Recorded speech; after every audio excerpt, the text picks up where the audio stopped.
Hello दोस्तों, स्वागत है आपका नई क्लास में नए टॉपिक के साथ में। आज हम समझने वाले हैं क्या होता है टीकाकरण। बहुत इंपॉर्टेंट टॉपिक है। टीकाकरण पर टिप्पणी पेपर के अंदर पूछी जाती है। साथ ही साथ में जो टीकाकरण इसकी खोज किसने करी, ठीक है, ये भी पेपर में बहुविकल्पीय में आ जाता है। और टीकाकरण समझने से पहले आपको ये भी पता होना चाहिए कि टीका क्या होता है, यानी कि वैक्सीन क्या होता है। ठीक है, तो हम हर एक चीज की वो डिटेल में बात करेंगे, आपको बिल्कुल ईजी वे में समझा देंगे। तो समझो क्या होता है टीकाकरण।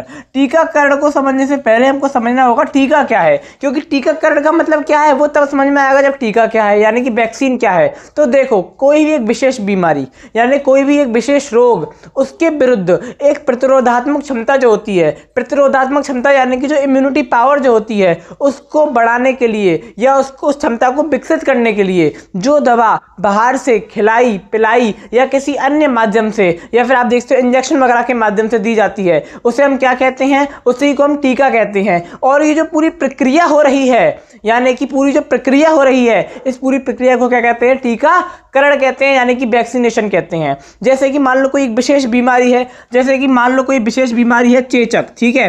अब इस विशेष बीमारी के विरुद्ध अपने हमारा जो ह्यूमन बॉडी है उसके अंदर एक प्रतिरोधात्मक क्षमता, एक इम्यूनिटी पावर, इससे लड़ने की क्षमता जो विकसित करने के लिए जो दवा बाहर से खिलाई जा रही है, पिलाई जा रही है या किसी अन्य माध्यम से दी जा रही है, ठीक है ना, वही आपकी क्या होती है, वही आपका टीका है। ठीक है, जरूरी नहीं है चेचक हो, यहाँ पर कोई भी बीमारी है, पोलियो। अब पोलियो में क्या होता है, दवा पिलाई जाती है, ठीक है, 2 बूंद जिंदगी की, आपने सुना होगा इस प्रकार से। ठीक है, तो पोलियो में क्या होता है, दवा पिलाई जाती है। कोरोना की वैक्सीन लगी, उसमें क्या हुआ, दवा इंजेक्शन के माध्यम से लगाई गई, ठीक है ना। तो यानी कि वो क्या था, वो वहां पर क्या हो रहा था, वहां पर टीकाकरण हो रहा था, वैक्सीनेशन हो रहा था, कोरोना का टीका लग रहा था, कोरोना की वैक्सीन लग रही थी। तो यानी कि किसी विशेष बीमारी के विरुद्ध जो हमारे जो शरीर में जो बढ़ाने के लिए, क्या बढ़ाने के लिए, प्रतिरोधात्मक क्षमता बढ़ाने के लिए अथवा विकसित करने के लिए जो भी दवा खिलाई पिलाई जा रही है या किसी अन्य माध्यम से दी जा रही है, वो टीका है। और ये जो पूरी प्रक्रिया हो रही है वो टीकाकरण है, यानी कि वैक्सीनेशन है। तो समझो, जो आपका टीकाकरण है उसकी खोज सबसे पहले करी थी एडवर्ड जेनर नामक वैज्ञानिक ने।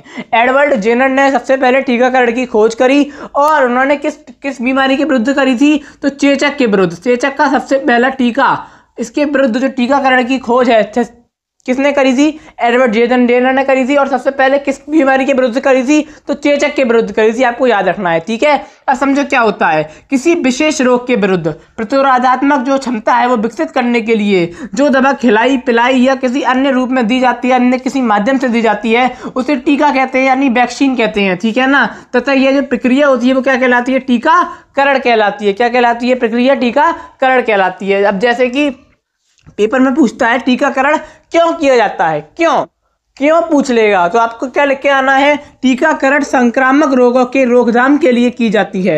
यानी कि जो टीकाकरण है वो क्यों किया जाता है, वैक्सीनेशन क्यों किया जाता है, तो संक्रामक जो भी रोग हैं उनकी रोकथाम के लिए, उनको रोकने के लिए क्या किया जाता है, टीकाकरण किया जाता है। तथा सर्वाधिक प्रभावी विधि होती है और सबसे सस्ती विधि होती है। क्या, टीकाकरण सबसे ज्यादा प्रभावी विधि है, सस्ती विधि है, अच्छी विधि है, और यही विधि उपयुक्त की जाती है, टीकाकरण उपयुक्त किया जाता है। ठीक है, अब इसके महत्व पेपर में पूछेगा, इसके महत्व बताओ। ठीक है, तो इसके क्या क्या महत्व है, तो इसका पहला महत्व है टीकाकरण रोग प्रतिरोधात्मक क्षमता को बढ़ाता है। किसी भी बीमारी के विरुद्ध हमारी क्या बढ़ाएगा, इम्यूनिटी पावर को बढ़ाएगा, उससे लड़ने की हमको क्षमता देगा। क्षमता कैसे देता है, तो यानी कि जैसे कि कोई आपकी एक विशेष बीमारी है, अब उस बीमारी से लड़ने के लिए क्या करा जाता है, कुछ उसी बीमारी से रिलेटेड जो सूक्ष्म जीव हैं उनको या तो निष्क्रिय करके या उनको मारकर या उनकी बहुत सूक्ष्म मात्रा उस वैक्सीन में डाली जाए, उस टीके में होती है, जिससे ये होता है कि वो हमारे शरीर पर कोई प्रभाव नहीं डालता, लेकिन हमारे शरीर में एक एंटीबॉडी बना लेता है,